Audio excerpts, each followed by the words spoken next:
Last topic जो हमारा रह गया वो एवीएल ट्री डिलीशन के ऊपर रह गया। So let's continue this. Insertion हमने पढ़ लिया था, इंसर्शन हमने रोटेशंस पढ़ ली, हमने एवीएल ट्री की प्रॉपर्टीज पढ़ ली थी कि मुझे बताएगा एवीएल ट्रीज की कौन कौन सी प्रॉपर्टीज होती हैं।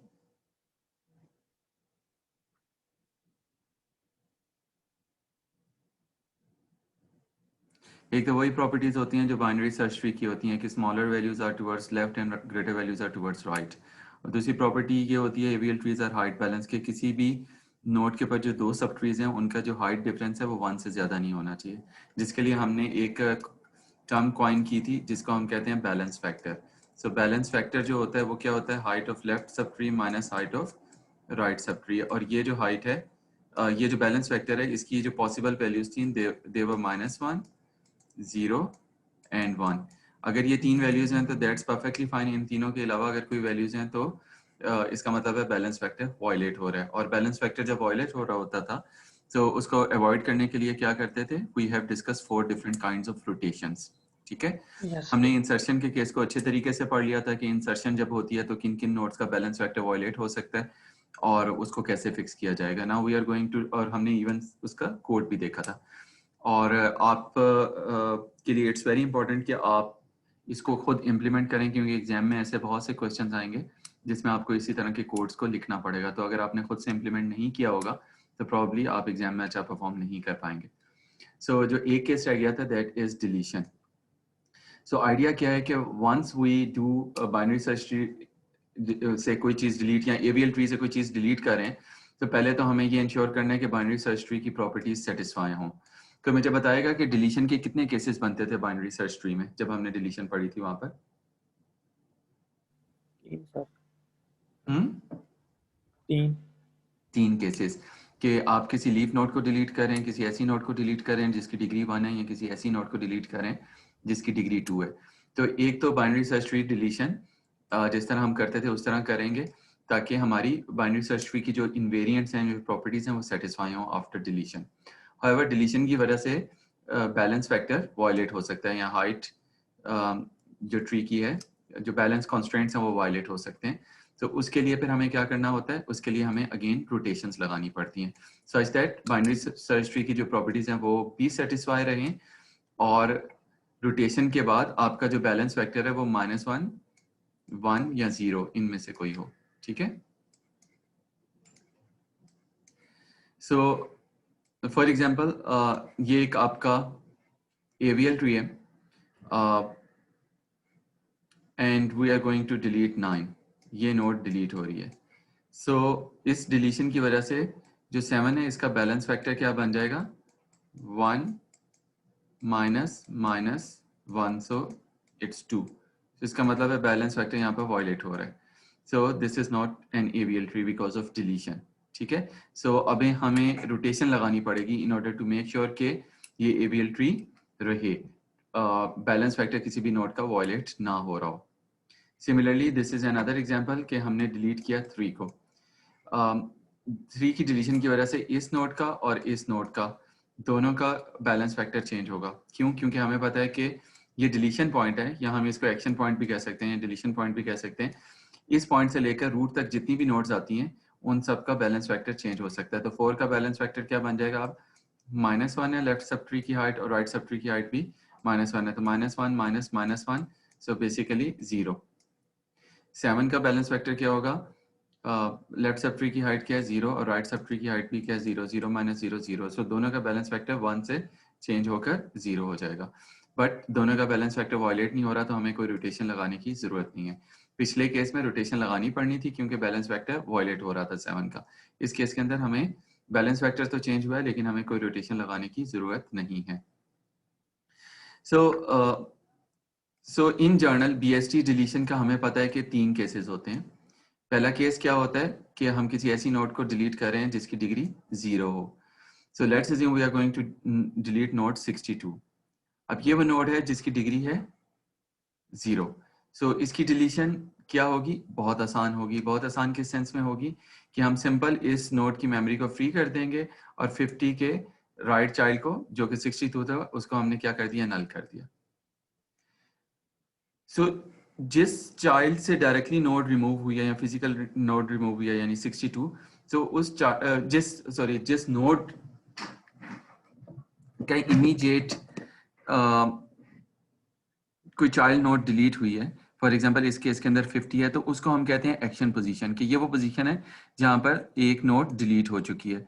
तो एक्शन पोजीशन से लेकर रूट तक जितनी भी नोड्स आती हैं, इन सारी नोड्स का बैलेंस वेक्टर वायलेट हो सकता है या चेंज हो सकता है, इन अदर वर्ड्स। ठीक है, ये बिल्कुल वही वाला कॉन्सेप्ट है जो इंसर्शन के केस में था, कि हम क्या कहते थे कि अगर कोई नई नोड इंसर्ट हुई है तो उस इंसर्शन पॉइंट से लेकर रूट तक जितनी भी नोड्स हैं उन सबका बैलेंस वेक्टर हमें रिकैलकुलेट करना पड़ेगा, क्योंकि वायलेट हो सकता है। सेम गोज हियर कि जहां से नोड डिलीट हुई है उसको हम एक्शन पॉइंट या पोजीशन कह देते हैं। वहां से लेकर रूट तक जितनी भी नोड्स हैं उन सब नोड्स का हमें क्या करना पड़ेगा, बैलेंस वेक्टर को रिकैलकुलेट करना पड़ेगा इन ऑर्डर टू सी के कोई वायलेशन तो नहीं हो रही है। So this is case 1। Similarly case 2 क्या होता है कि we are going to delete a node जिसकी डिग्री 1 थी। So for example in this case we are going to delete node number 82। इस केस में बाइनरी सर्च ट्री डिलीशन में क्या होता है कि अगर 82 डिलीट हो रहा है, so 88 is going to inherit the child of, sorry अगर 84 डिलीट हो रहा है तो 88 is going to inherit the child of 84। So 88 जो है वो 80 को कनेक्ट कर लेगा, और क्योंकि एक ही चाइल्ड है तो इट इज पॉसिबल, और ये डिलीट हो गया। तो अब क्या हुआ कि actually 80 is removed, 84 is removed and 88 is connected to 80। ठीक है, इस केस के अंदर एक्शन पोजीशन कौन सी होगी, 88 होगी, जिसको अब नई नोड कनेक्ट कर रही है, 80 कनेक्ट हो गई है, 84 डिलीट हो गई है। सो 88 से लेकर रूट तक जितनी भी नोड्स आ रही हैं उन सारी नोड्स का बैलेंस वेक्टर वायलेट हो सकता है। ठीक है, एनी क्वेश्चन सो फॉर?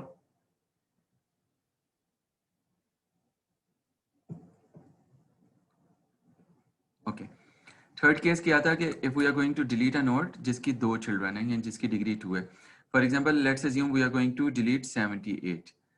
तो इसमें हमने 2 डिफरेंट किस्म की स्ट्रेटजीज पढ़ी थी।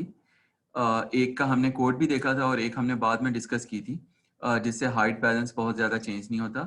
सो we are going to implement the second strategy, और उसमें क्या होता है कि राइट सब ट्री जो नोड डिलीट हो रही है जैसे 78 है, इसके राइट सब ट्री की जो स्मॉलेस्ट वैल्यू होती है या लेफ्ट मोस्ट नोड होती है, जैसे in this case 80 is going to replace 78।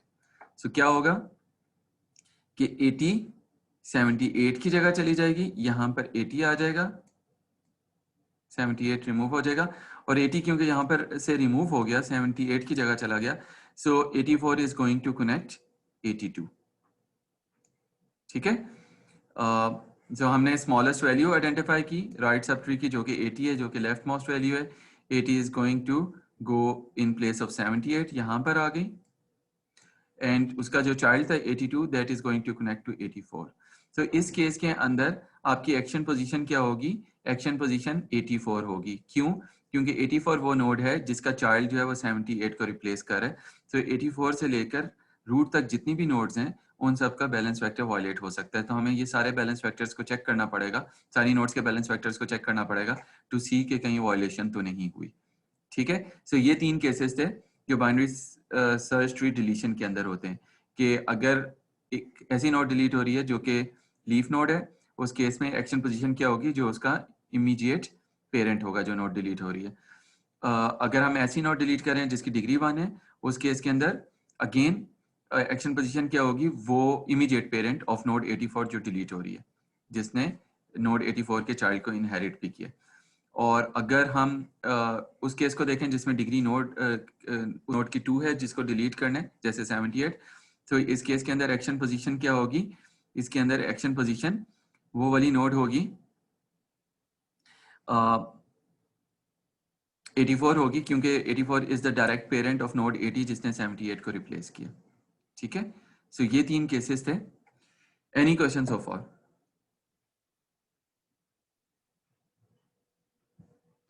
Sir ये हम लेफ्ट सब ट्री में जब उसके देख रहे थे तो हमने सबसे लेस पिक किया है ना वैल्यू।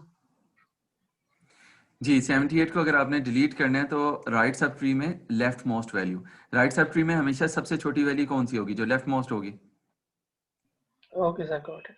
सो 80 ऊपर जाएगी। उसकी रीजन क्या है हम बहुत अच्छी तरीके से डिस्कस कर चुके हैं कि ये सारी वैल्यूज 80 से बढ़ी हैं। और ये सारी वैल्यूज 80 से छोटी हैं। सो 80 is a very ideal candidate. या तो आप राइट सब ट्री की स्मॉलेस्ट वैल्यू को ऊपर रिप्लेस कर दें या लेफ्ट सब ट्री की लार्जेस्ट वैल्यू को रिप्लेस कर दें, दोनों हो सकती हैं, क्योंकि 62 जा सकता है या 80 जा सकता है, यही दो ऑप्शंस है। और उसकी रीजन भी क्या है कि 62 अगर 78 की जगह जाएगा तो बाकी सारी वैल्यूज लेफ्ट साइड पर छोटी हैं 62 से और राइट साइड पर बड़ी हैं। सेम गोज अगर 80 जाता है तो लेफ्ट साइड पर सारी वैल्यूज 80 से छोटी हैं और राइट साइड पर बाकी सारी वैल्यूज 80 से बड़ी हैं। ठीक है, क्लियर सर। नाउ हमें अब पता चल गया एक्शन पोजीशन क्या होती है, हमें ये पता चल गया कि किन नोड्स के हमने बैलेंस फैक्टर्स को कैलकुलेट करना है, और अगर बैलेंस फैक्टर वायलेट होगा तो क्या करेंगे, हम वही 4 रोटेशंस लगाएंगे, left rotation, right rotation, LR rotation and RL rotation. ठीक है, सो यही 4 रोटेशंस लगाएंगे। लेट्स हैव एन एग्जांपल कि लेट्स अज्यूम कि हम नोड नंबर 32 को डिलीट करना चाहते हैं, ये हमारी रूट थी। अब 32 को डिलीट किया तो एक्शन पोजीशन क्या है, 17 है, क्योंकि ये वो नोड है जिसका इमीडिएट चाइल्ड जो है वो डिलीट हुआ है। तो 17 का बैलेंस फैक्टर वायलेट हो सकता है एंड 44 का बैलेंस फैक्टर वायलेट हो सकता है। इसके अलावा किसी और नोड का बैलेंस फैक्टर वायलेट नहीं हो सकता, क्योंकि ये वाली जो सारी नोड्स हैं जो इस साइड के ऊपर हैं 44 के राइट के ऊपर, इन पर कोई इम्पैक्ट नहीं पड़ेगा। So let's calculate the balance factor of 17। 17 का बैलेंस फैक्टर क्या होगा, -1 -1, सो एक्चुअली 0 होगा। 44 का बैलेंस फैक्टर क्या होगा, लेफ्ट सब ट्री की हाइट क्या है, 0, राइट सब ट्री की हाइट क्या है, 0 1 2, 0 -2 -2। इसका मतलब ये हुआ कि 44 का बैलेंस फैक्टर जो है वो वायलेट हो रहा है। so, इसका बैलेंस फैक्टर तो हमें रोटेशन लगानी पड़ेगी। कौन सी रोटेशन लगानी पड़ेगी, बैलेंस फैक्टर की तो वायलेशन का पता चल गया कि 17 पर नहीं हो रहा, 44 पर हो रहा है, बैलेंस फैक्टर -2 हो गया है। अब बताएं रोटेशन कौन सी लगाऊं कि ये फिक्स हो जाए।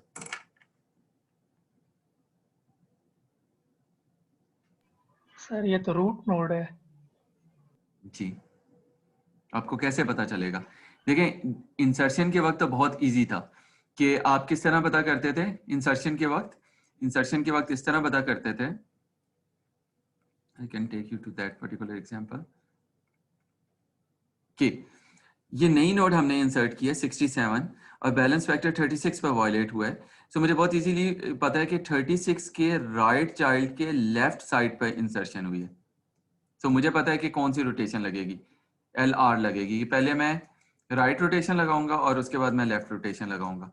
किस तरह मुझे पता चला, क्योंकि इंसर्शन कहां पर हुई, 67 हुई, जो कि 36 के राइट चाइल्ड के लेफ्ट सब ट्री में हुई। तो मुझे यहाँ से मुझे यहाँ से पता चल गया रोटेशन कौन सी लगानी है। या एक और एग्जाम्पल देख लें कि ये वो एग्जाम्पल थी, या ये वाली जो एग्जाम्पल थी कि इंसर्शन 67 हुई, 36 पर वायलेशन हुई, तो इसके राइट चाइल्ड के राइट सब ट्री में हुई, तो मुझे पता कि मैंने लेफ्ट रोटेशन लगानी है।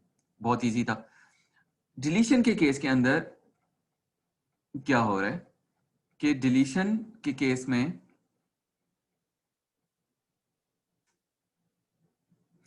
डिलीशन हुई इधर उसके लेफ्ट पर 17 पर, जिसकी वजह से 17 का चाइल्ड डिलीट हुआ ना, ये 32, जिसकी वजह से 44 की वायलेशन हुई है।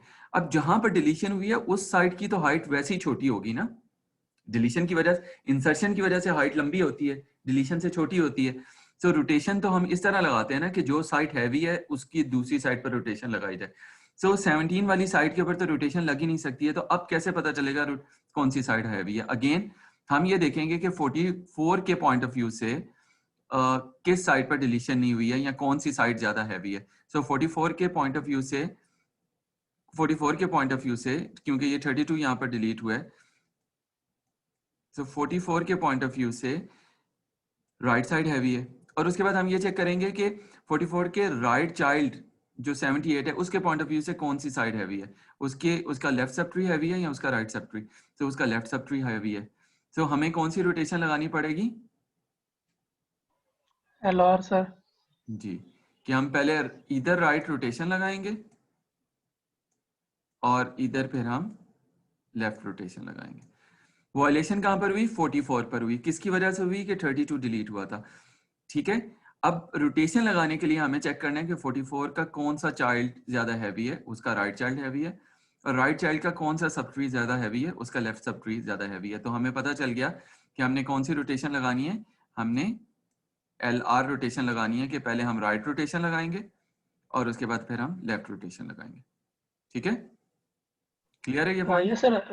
यस सर, लेकिन ये कुछ लॉजिक समझ नहीं आ रही। इंसर्शन से तो चलो समझ आती है कि एक साइड का वेट बढ़ जाएगा, मस्ट है।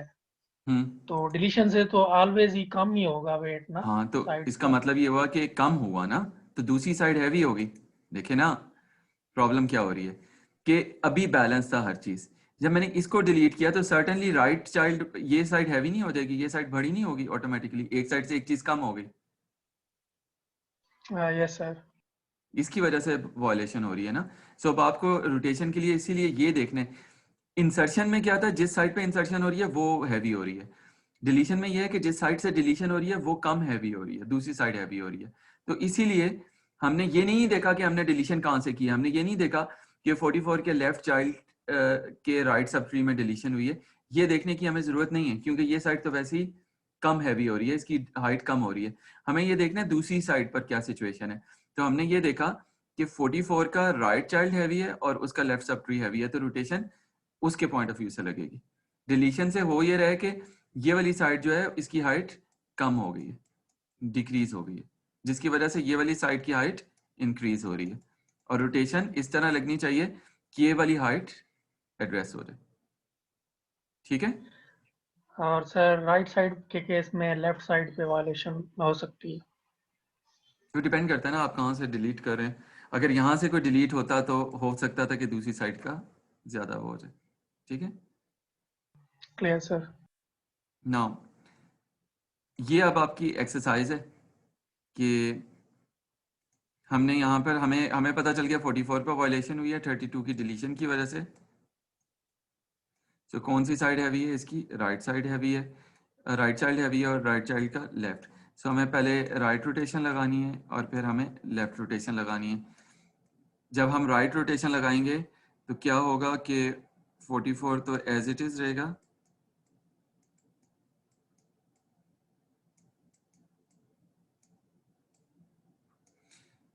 फिफ्टी 44 का वो बन जाएगा चाइल्ड, और 78 50 का राइट चाइल्ड बन जाएगा। राइट रोटेशन क्योंकि लग रही है 78 का जो लेफ्ट चाइल्ड है 88 वो एज इट इज रहेगा, और 50 का जो राइट चाइल्ड था वो एक्चुअली 78 इनहेरिट कर लेगा, 62 यहाँ पर आ जाएगा और 48 एज इट इज। तो ये हमने क्या किया, राइट रोटेशन लगा दी। अब हमने लेफ्ट रोटेशन लगानी है, तो जब लेफ्ट रोटेशन लगाएंगे तो अब 50 रूट बन जाएगा, 50 का लेफ्ट चाइल्ड 44 बन जाएगा, 17 राइट चाइल्ड 78 ही रहेगा और 88 हो गया, 62 एज इट इज आ गया। हाँ, 50 का 48 लेफ्ट चाइल्ड था, वो 48 44 का राइट चाइल्ड बन जाएगा। ये आपकी रोटेशन बन जाएगी, तो आपका रिजल्टेंट ट्री ये बन जाएगा जिसमें सारी वायलेशंस जो हैं वो खत्म हो गई हैं एक ही रोटेशन से। ठीक हो गया? So let's have yes sir. So let's assume कि हमारा एक AVL tree and we are going to delete. अच्छा, इस ट्री की हाइट क्या है, 2 है, 0 1 2। इस ट्री की हाइट क्या है, 0 1 2 3। बैलेंस फैक्टर क्या है, 50 का 3 माइनस 2, लेफ्ट साइड की height minus is equal to 1। So everything is perfect. Now let's assume हम 80 नंबर नोड को डिलीट करना चाहते हैं।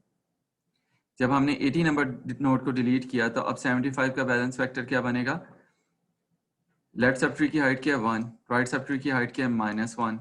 सो ये क्या बन गया 2। 50 का बैलेंस फैक्टर क्या वायलेट हुआ है, क्योंकि 80 की डिलीशन से किन दो नोड्स का बैलेंस फैक्टर वायलेट हो सकता है, 75 का हो सकता है और 50 का हो सकता है। इन्हीं दोनों नोड्स का बैलेंस फैक्टर कैलकुलेट करना पड़ेगा ना, from the action position towards the root. 50 का बैलेंस फैक्टर अभी भी क्या है 3, उसकी लेफ्ट सब ट्री की हाइट है इस साइड की, and minus right sub tree की हाइट अभी भी 0 1 2 2 है। सो 50 का बैलेंस फैक्टर जो है वो क्या हुआ है, वॉयलेट नहीं हुआ, जबकि 75 का बैलेंस फैक्टर वॉयलेट हुआ है। ऐसे ही है। Yes sir. अब 75 के बैलेंस फैक्टर को फिक्स करने के लिए हमें क्या देखना पड़ेगा, कौन सी रोटेशन लगानी है। 75 के पर्सपेक्टिव से कौन सी साइड हैवी है, लेफ्ट चाइल्ड, और लेफ्ट चाइल्ड के पर्सपेक्टिव से कौन सी साइड, लेफ्ट। सो हम कौन सी रोटेशन लगाएंगे, डबल एल राइट रोटेशन लगाएंगे। ठीक है, राइट रोटेशन लगाएंगे तो बड़ा सिंपल है, 60 रूट बन जाएगा, 75 उसका राइट चाइल्ड बन जाएगा। हमारा जो रिजल्टेंट ट्री है वो ये बन गया। वॉलेशन यहाँ पे खत्म होगी। 60 के क्या बैलेंस फैक्टर बन गया, लेफ्ट साइड की हाइट क्या है 0, राइट साइड की हाइट क्या है 0, तो 0 माइनस 0 इज इक्वल टू 0। लेकिन इंटरेस्टिंगली देखें 50 के ऊपर देखें आप क्या हुआ, 50 का बैलेंस फैक्टर क्या हुआ, वॉलेट नहीं हुआ था, लेकिन जब 75 की वॉलेशन की वजह से हमने रोटेशन की तो अब वॉयलेट हो गया। क्यों, इसके लेफ्ट सब ट्री की हाइट अभी भी 3 है, राइट सब ट्री की हाइट जो है वो डिक्रीज हो गई है, पहले 2 थी, अब कितनी हो गई है, 1 हो गई है, 3 माइनस 1 तो 2, अब यहाँ पे वॉयलेशन आ गई।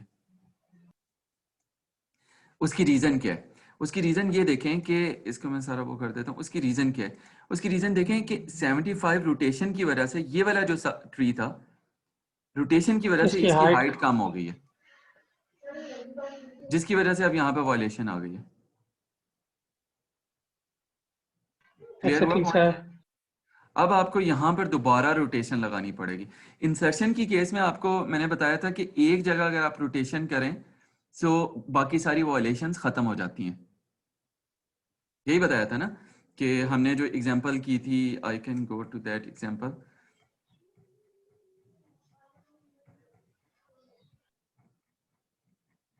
बहुत शुरू में की थी, कि वो ये था कि हमने 23 पर अगर इंसर्शन किया तो 17 पर वॉयलेशन हो रही थी और 36 पर हो रही थी। मैंने आपको बताया था कि आप वहां पर रोटेशन लगाएंगे, उस नोट को देखेंगे which is nearest to the insertion point 17 पर।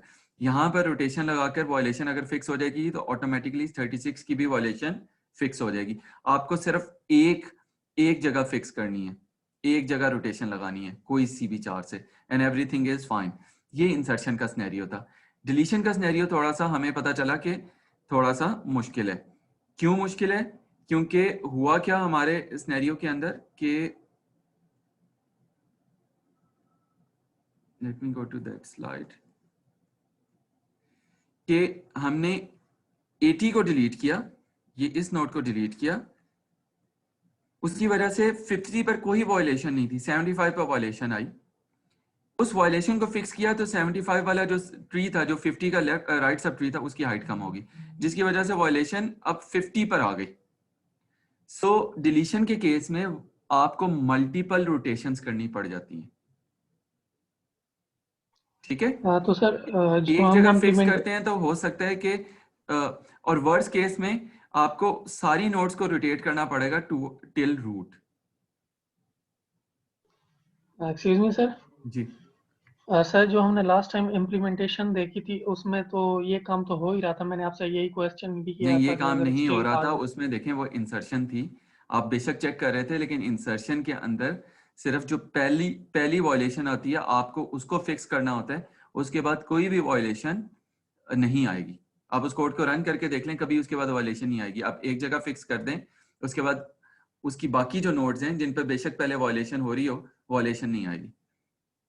ठीक है, वो बार बार चेक कर रहा था क्योंकि हमने रिकर्सिव एल्गोरिथम बनाया हुआ था, तो वो चेक कर लेता था, लेकिन रोटेशन हमेशा एक ही दफा लगती। ठीक हो गया सर। ठीक हो गया। यहां पर हमने जब फिक्स किया तो यहां पर 50 पे वॉयलेशन आ गई अब। ठीक, क्योंकि 3 माइनस 1 इज इक्वल टू 2। अब हमें 50 की रोटेशंस को फिक्स करना है। 50 के पर्सपेक्टिव से कौन सी साइड हैवी है, लेफ्ट साइड सर। और 25 के पर्सपेक्टिव से, उसके लेफ्ट साइड के पर्सपेक्टिव से अगेन लेफ्ट साइड हैवी है। तो हम कौन सी रोटेशन यहां पर लगाएंगे, डबल आर, राइट रोटेशन लगाएंगे। ठीक है, सो आपके लिए ये होमवर्क है, आप राइट रोटेशन लगाइएगा तो आपको उसके बाद पता चलेगा कि आपका ट्री वो हो जाएगा। ठीक है, क्लियर है? Yes sir. Now let's have another example. Let's assume ये हमारा एक ट्री है, 1 को डिलीट कर दिया हमने, इस नोड को डिलीट कर दिया, ठीक है। एक्शन पोजीशन क्या है 2 पर वॉलेशन नहीं हुई है, 3 पर वॉलेशन हुई है। लेफ्ट साइड की हाइट क्या है 0, राइट साइड की हाइट क्या है 0 1 2 2, सो 3 पर वॉलेशन हो गई है। सो हमें 3 की वॉलेशन को क्या करना पड़ेगा, फिक्स करना पड़ेगा। कौन सी रोटेशन लगेगी 3 के परस्पेक्टिव से, कौन सी साइड हैवी है राइट, और 5 के परस्पेक्टिव से कौन सी साइड हैवी है राइट, तो कौन सी रोटेशन लगेगी, लेफ्ट रोटेशन लगेगी। हम लेफ्ट रोटेशन लगाते हैं, 3 पर वॉलेशन हुई भी है, ये देख रहे हैं इसलिए रेड है। लेफ्ट रोटेशन लगाया तो ये लेफ्ट रोटेशन का रिजल्ट आया। मैं दोबारा नहीं करके बता रहा क्योंकि हमने बहुत एक्सरसाइज कर ली है, ठीक है।